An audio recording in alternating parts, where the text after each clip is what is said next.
जैसा कि आप देख सकते हैं यहाँ पर हम आज लेकर आए हैं आपके लिए पार्ट 2 प्रीपोजिशंस का, जिसमें हम आज इन टॉपिक्स को कवर करने वाले हैं।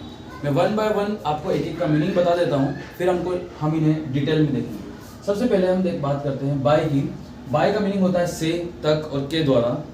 विथ का मतलब भी से और के साथ होता है। सिंस का मतलब भी से, फॉर का मीनिंग से, और थ्रू का मतलब भी से और सोर्स। ये 5 हमारे पास ऐसे वर्ड्स हैं जिनका सेम मीनिंग होता है, लेकिन इसे कब कब और किसके साथ यूज करना है वो हम आगे देखने वाले हैं। नेक्स्ट हम बात करते हैं बिहाइंड की। बिहाइंड का मतलब होता है के पीछे, जैसे बात कर रहे हैं हम बिहाइंड माई हाउस, तो इस तरह से इसका यूज करना है।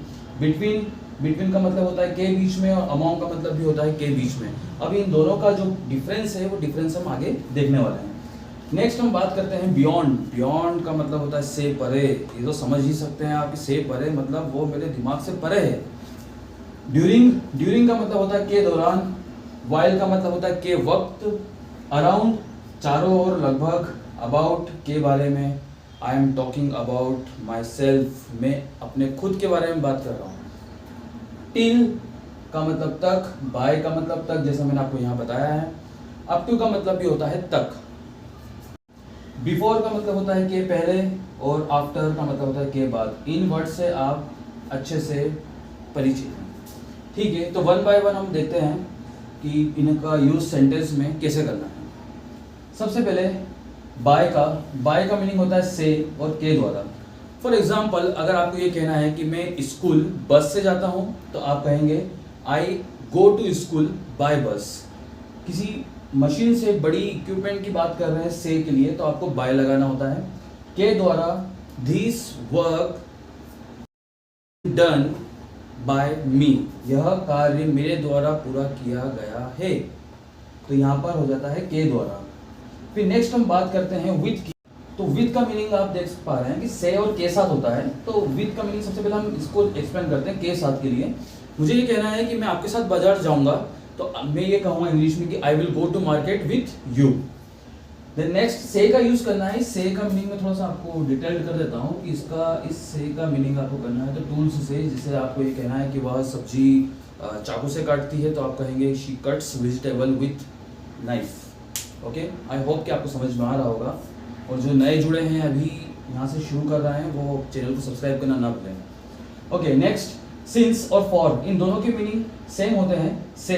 अब यहाँ पर हम सिंस की बात कर रहे हैं। सिंस का मीनिंग जो हम देखेंगे, तो यहाँ पर ये कहा जाएगा कि एग्जैक्ट टाइम, परफेक्ट टाइम बता रहे हैं आप कि सुबह कोई काम कर रहे हैं, या रात को कर रहे हैं, या दिन में कर रहे हैं, या कभी 2 साल पहले कर रहे हैं, तो उस 2 साल का आप एग्जैक्ट समय बताएंगे कि 2021 से कर रहे हैं, 1992 से कर रहे हैं, तो उसके लिए आपको से के लिए सिंस लगाना होता है। जैसे आपको ये कहना है कि मैं सुबह से पढ़ाई कर रहा हूँ, तो आप कहेंगे I have been studying since morning, तो आप ये कहेंगे कि सिंस मॉर्निंग मतलब सुबह से।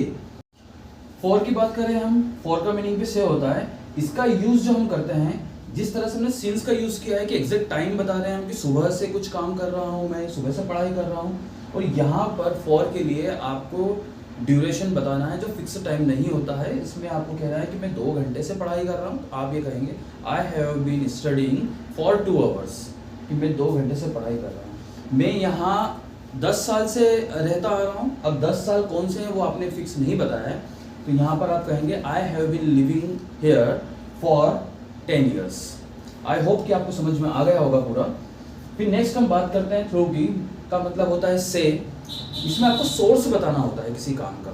जैसे आपको कहना है कि द ट्रेन गोज, जो ट्रेन है वो जाती है थ्रू टनल में से। या फिर आपको ये कहना है कि आई गो टू माई होम, मैं अपने घर जाता हूँ थ्रू द डेंस फॉरेस्ट, घने जंगल में से। तो आई होप कि आपको समझ में आ रहा होगा कि से का इस थ्रू का यूज़ कैसे करना है। तो यहाँ तक आपका पूरा 5 वर्ड्स आपके कंप्लीट हुए हैं, जिसका मीनिंग होता है से, के साथ, के द्वारा। अगर आपको इसमें कुछ भी प्रॉब्लम हो तो आप कमेंट सेक्शन में मुझसे पूछ सकते हैं। नेक्स्ट हम आगे बढ़ते हैं बिहाइंड के लिए। बिहाइंड का मतलब होता है पीछे। मेरे घर के पीछे एक दीवार है, there is a wall behind my house. तो किसी चीज के पीछे, इसके लिए आपको बिहाइंड का यूज करना है। फिर हम बात करते हैं बिटवीन और अमॉन्ग के बारे में, जहां पर आप देख पा रहे हैं कि यहाँ पर दोनों के मीनिंग सेम है, दोनों के मीनिंग सेम है। दोनों केस में हमने लिखा हुआ है कि के बीच में और के बीच में। अब थोड़ा सा कन्फ्यूजन हो रहा होगा कि कब हमें बिटवीन का यूज़ करना है के बीच के लिए और कब हमें अमॉन्ग का यूज़ करना है। तो ठीक है, आज आपका कन्फ्यूजन खत्म हो जाएगा। बिटवीन का यूज़ जब आपको करना है तो दो ऑब्जेक्ट, अगर दो चीज़ों के बीच में बात हो रही है तो फिर बिटवीन का यूज़ करना है, और दो से ज़्यादा के बीच में बात कर रहे हैं तो फिर यहाँ पे अमॉन्ग का यूज़ करना है। फॉर एग्जाम्पल, अगर आपको ये कहना है कि यह कंपटीशन मेरे और आपके बीच में है, तो आप कहेंगे this competition is between you and me. Okay, I hope कि आपको समझ में आया होगा बिटवीन का यूज। फिर अमॉन्ग का यूज करते हैं। अमॉन्ग का यूज मैंने आपको बताया कि दो से ज्यादा के लिए यूज होता है। तो यहाँ पर आप कह सकते हैं कि उसने बच्चों को या बच्चों के बीच में टॉफी बांटी या मिठाई बांटी, हम मिठाई ले लेते हैं, उसने बच्चों के बीच में मिठाई बांटी, तो हम ये कहेंगे he distributed sweets among the children. Okay, तो बिटवीन और अमॉन्ग ये दोनों चीज़ों का फर्क आपको अभी समझ में आ चुका होगा। बियॉन्ड की बात करते हैं। बियॉन्ड का मतलब होता है से परे। कई बार हमें ये चीज़ बोलनी पड़ती है कि अरे ये चीज़ तो हमारे दिमाग से परे है, ये तो हमारे सोच से परे है, तो उस चीज़ के लिए हमें बियॉन्ड का यूज़ करना होता है। जैसे आपको ये कहना है कि यह पेपर तो मेरे सोच से ही परे था, तो आप कहेंगे this paper was beyond my expectations. जैसा सोचा था उससे भी अलग निकल गया है। तो या किसी व्यक्ति के लिए कहना है कि अरे उसका बिहेवियर तो मेरे दिमाग से परे है, तो आप क्या कहेंगे his behaviour beyond my mind, कि मेरे दिमाग से ही परे, समझ में नहीं आता है मुझे तो कि वो क्या चाहता है। नेक्स्ट, ड्यूरिंग की बात करते हैं। ड्यूरिंग का मतलब होता है के दौरान। गर्मियों की छुट्टी के दौरान मैं इंग्लिश क्लासेस लेता हूँ। I take English classes during my holidays. Okay, next हम बात करते हैं वाइल की। वाइल का मतलब होता है के वक्त। जैसे कहा जाता है आपको टीचर्स के द्वारा, आपके पेरेंट्स के द्वारा, कि खाना खाते समय बात नहीं करनी चाहिए, ठीक है, तो यहाँ पर आप उसका यूज़ करेंगे कि डोंट टॉक वाइल ईटिंग। या कई बार आपने देखा होगा गाड़ी चलाते समय कोई फ़ोन पे बात करते हैं ना, तो आप उन्हें कह सकते हैं कि don't use your mobile while driving. तो ये वाइल का यूज़ होता है कि के वक्त, किसी काम को करते हुए के वक्त। नेक्स्ट हम बात करते हैं अराउंड। अराउंड का मतलब होता है चारों ओर। चारों ओर, तो आप कह सकते हैं कि greeneries all around my house, कि मेरे घर के चारों ओर हरियाली है। या लगभग के बारे में बात कर सकते हैं कि आपसे पूछा है कि उसकी क्या उम्र होगी, तो आप कहेंगे ही इज अराउंड 10 ईयर्स, वो लगभग 10 साल का है। अबाउट के बारे में बात करते हैं, के बारे में। अब हम बात ही कर रहे हैं के बारे में, तो हम ये कहना है कि मैं आपके स्कूल के बारे में बात कर रहा हूँ, तो आप कहेंगे कि I am talking about your school.